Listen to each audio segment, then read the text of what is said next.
Hello guys, kamusta? So luto na yung ating steamed pork neck guys. I-try nyo yung recipe na to guys. Napakadali lang lutuin at napakasarap. So ito yung mga ingredients natin guys sa pagluluto ng steamed pork neck guys. So bumili ako ng pork neck guys. Ito yung dalawa na to guys, yung bili ko nito is $85. 85 Hong Kong dollars guys, may kamahalan siya. Pero minsan lang naman ako bumibili nito guys kung may extra yung budget namin para sa palengke. So ito yung ating pork neck guys. Tapos ito yung naman yung mga ingredients natin. Ito yung cornstarch, tapos yung chili, ginger, soy sauce, and then yung ating oyster sauce guys. Tapos ito naman yung ating sugar. Ito yung sesame oil, tapos yung ating white pepper, tapos yung ating dark soy sauce guys, para hindi naman maputla yung ating steamed pork neck. So hiwain ko muna ito guys bago i-marinate. So nahiwa ko na ng maninipis yung ating pork neck guys. Ganito lang siya kanipis guys. Yun, ganito lang siya kanipis pag naghiwa kayo nito.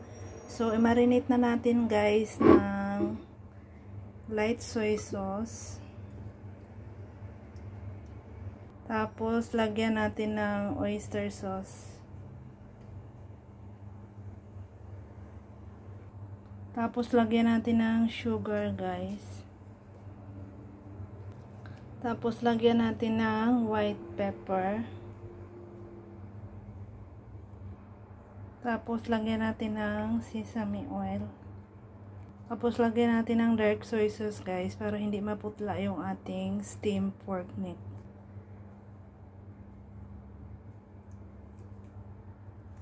Tapos, lagyan natin ng konting cornstarch. Tapos, lagyan natin ng ginger. Tapos, chili guys. Tapos, halo-haloin nyo lang guys para ma-absorb ng mga ingredients yung meat. Ganyan lang kasimple guys.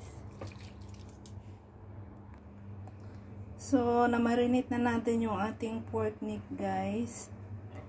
I-marinate lang natin siya ng mga 15 to 20 minutes guys. Pero mamaya 6:30 ko pa ito i-steam kasi madali lang naman ito maluto guys.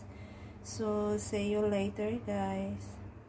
So, steam na natin yung ating pork neck guys na piniprepare ko na kanina. So, ito na yung ating pork neck guys. Luto na. Ready to serve na yung ating steamed pork neck guys. Thank you for watching.